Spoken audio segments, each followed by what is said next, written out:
91.9 friends FM. मेरा नाम है अनिमेश और हमारे साथ अभी भी है none other than my favourite Vinay Pathak, जो इस वक्त कोलकाता शहर में आए हुए हैं अपने प्ले के लिए। जी हाँ, उनके प्ले का नाम है नथिंग लाइक क्लियर और ये प्ले जीडी बिरला सभागार में आज शाम को 6:30 बजे आप एंजॉय कर सकते हैं।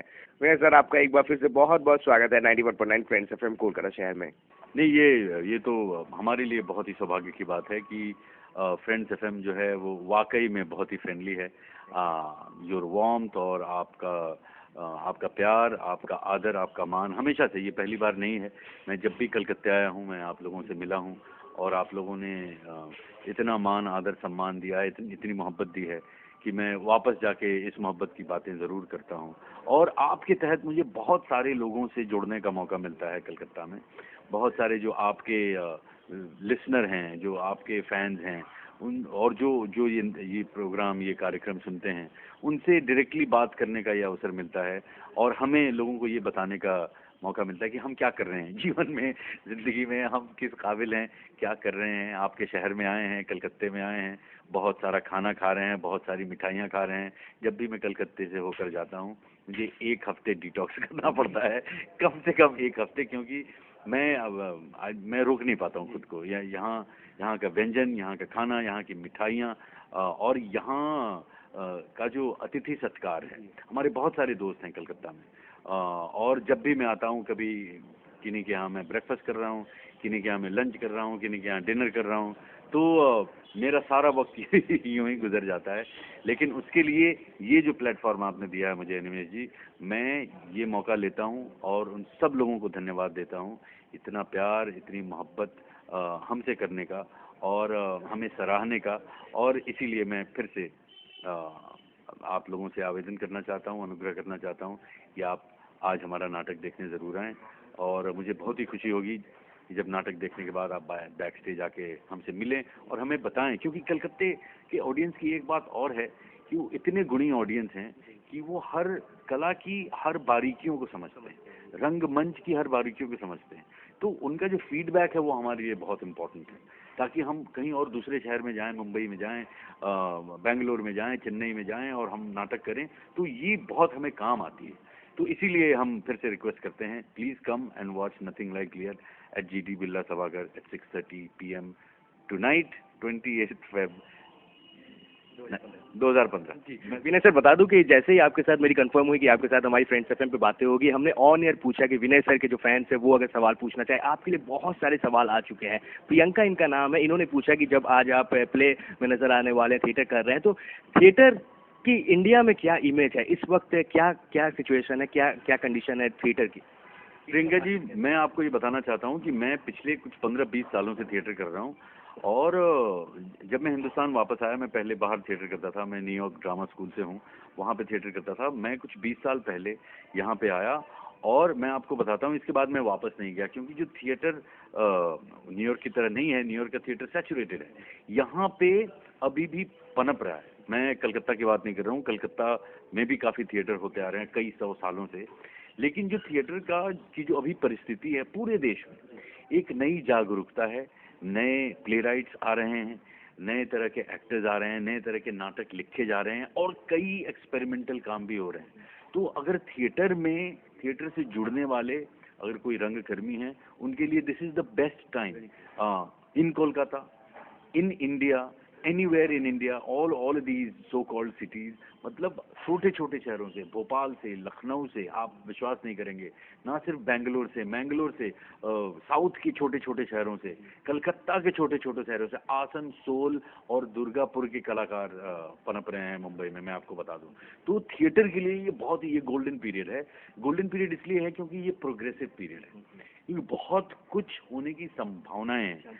तो प्रियंका, आपके सवाल का जवाब यही देना चाहता हूँ कि अभी थिएटर के लिए बहुत ही कमाल का वक्त है। This is the pregnant progressive time where you should get along with theatre. जी सर, बता दूं, राहुल ने एक सवाल आपसे पूछा था कि ये जो थिएटर, जब आज आप स्लो शो कर रहे हैं, आपने जैसे कहा कि आप पूरे वर्ल्ड में शो कर चुके हैं, प्ले कर चुके हैं, तो ऐसा एक जगह जहाँ पे आपको लगा कि ऑडियंस जो थी वो हट कर थी, कुछ कुछ उन्होंने पागलपन किया, कुछ ऐसे फैंस, कुछ अगर हमारे साथ शेयर करें? हर जगह अलग अलग तरह के ऑडियंस होते हैं। हमने तो अपने नाटक कहाँ कहाँ नहीं किए हैं, हिंदुस्तान में भी और बाहर भी। कई बार बाहर हम ये सोच के जाते हैं कि अच्छा उन्हें हमें हमारा नाटक पसंद आएगा कि नहीं आएगा। एक बार चाइना में हमने नाटक किया और थ्रू आउट द शो हमें लगा कि उनको ये नाटक समझ ही में नहीं आया। हाँ, एकदम ऐसा सन्नाटा, वो भी कॉमेडी थी। लेकिन जैसे ही नाटक खत्म हुआ, मतलब उनका उल्लास, एंड वी रियलाइज कि they got each and every word. Europe में भी एक दो बार ऐसे हादसे हुए हैं हमारे साथ, और कई बार तो ऐसा होता है कि मतलब बहुत ही पार्टिसिपेटिंग ऑडियंस होती है, इतनी पार्टिसिपेटिंग कि हमें फिर आगे जाने का मौका ही नहीं मिलता है। तो नहीं, नाटक में तरह तरह के क्या है ना कि नाटक देखने वही लोग आते हैं जिनको रंगमंच की समझ है। और अगर लोग सिर्फ विनय पाठक को देखने आते हैं, वो भेजा फ्राई वाला एक्टर जो मुझे हंसाएगा, और शायद इसलिए भी आते हैं, लेकिन 5-10 मिनट के बाद वो नाटक में रम जाते हैं। तो ये खास बात है नाटक की, और सबसे खास बात है ये कलकत्ते की, क्योंकि यहाँ के लोगों को नाटक क्या है, रंगमंच क्या है, समझाने की आवश्यकता नहीं पड़ती है, उसकी ज़रूरत नहीं पड़ती है। They know what theatre is, they know what play is, they, क्योंकि उनका भी कथा होता है, उनके भी कई तरह के यात्रा होते हैं, नाटक होते हैं, और मैंने देखे भी हैं कई बंगाली नाटक। तो उनको बताने की या तैयार करने की ज़रूरत नहीं होती है। वो नाटक के सबसे इवॉल्व ऑडियंस अगर आप देखें, मुझसे पूछें, तो वो है कलकत्ता निवासी। बिल्कुल सही कहा। अभी थोड़ी देर पहले हम मैच देख रहे थे, बहुत ही शानदार सा मैच चल रहा है। वर्ल्ड कप की बातें करें 2015, आप क्या प्रेडिक्ट कर रहे हो क्या होने वाला है? अगर आपने सच कह दिया, बाई गॉड की कसम मैं कह रहा हूँ, मुंबई में आऊंगा, मैं आपको रसगुल्ले खिलाऊंगा, मिठाई खिलाऊंगा, जो आप कहोगे वो खिलाऊंगा। क्या लग रहा है अगर मैच कर गया? आप जो कह रहे हैं वही। देखिए, मतलब when we started, India were not favourite, we are the dark horses, क्योंकि अभी ऑस्ट्रेलिया और New Zealand are the favourite, South Africa also. लेकिन देखिए, पिछले 2 हफ्तों में हमने साउथ अफ्रीका को भी हराया है, हमने पाकिस्तान को भी हराया है, और हमारा जो परफॉर्मेंस रहा है वो थोड़ा क्लिनिकल रहा है, which is a good thing. कि या तो आप एक बार में 400 रन बनाएं और अपने दूसरे मैच में आप 150 में ही ऑल आउट हो जाएं, तो ये कंसिस्टेंसी नहीं है। लेकिन हमारी जो रही है, हमारी टीम की एक कंसिस्टेंसी रही है, इसलिए आशा बंधती है। मुझे लगता है कि अगर ये consistency, if we don't peak before, अगर हम रहें, तो हम तो on our day we can beat anybody, anything. यानी कि इस साल वर्ल्ड कप हमारे पास ही रह जाएगा, आप कहना चाहते हो sir? I hope so, I hope we don't let it go away, and I hope, क्योंकि देखिए क्वार्टर फाइनल तो हमारा मतलब पक्का है। तो अगर सेमीफाइनल्स में हमारा, क्वार्टर फाइनल्स अगर हम क्लियर करते हैं, तो सेमीफाइनल्स में हमें जो भी आए, हमें बस वही 2 मैच खेलने हैं, सेमीफाइनल्स और फाइनल्स। और वो जैसे 2 मैच हम लोगों ने पहले खेले हैं, वो आखिरी के 2 मैच अगर हम खेल लें तो नैया पार है भैया। बिल्कुल। आखिरी 2 सवाल आपसे पूछूंगा। जैसे कि हम जानते हैं कि आप धनबाद के रहने वाले हैं, धनबाद में मेरा भी बचपन बीता है, धोबी टांड से लेके बैंक मोड़ से लेके चारों तरफ मैं घूमा हूँ।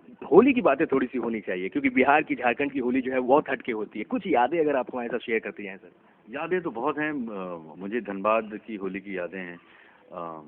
हम तो 2-2, 3-3 दिन होली खेलते थे, और मुझे याद है कि लोग कहते हैं कि होली में लोग भंग पीते हैं, फलाना पीते हैं, ढमकाना पीते हैं। हमें लगता है कि हम रंग में इतना रम जाते थे कि रंग का अलग नशा होता है। रंग जो है वो सूखा रंग और जो गीला रंग है, तो मुझे 2-2, 3-3 दिन तक शुमार रहता था रंग का। इतना हम होली खेलते थे, इतना ज़्यादा होली खेलते थे, सुध नहीं रहती थी।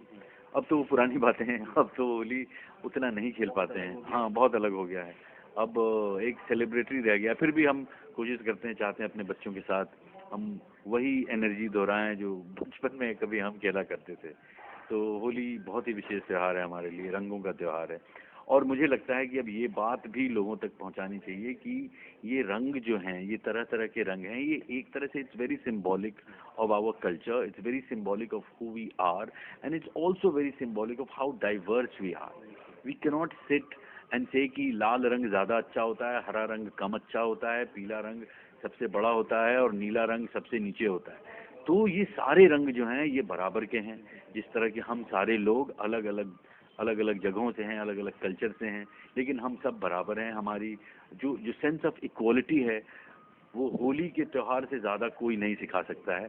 और मुझे ये, मैं अपने बच्चों को भी कहता हूँ कि that is what Holi tells us, you know, to be equal, to love everybody.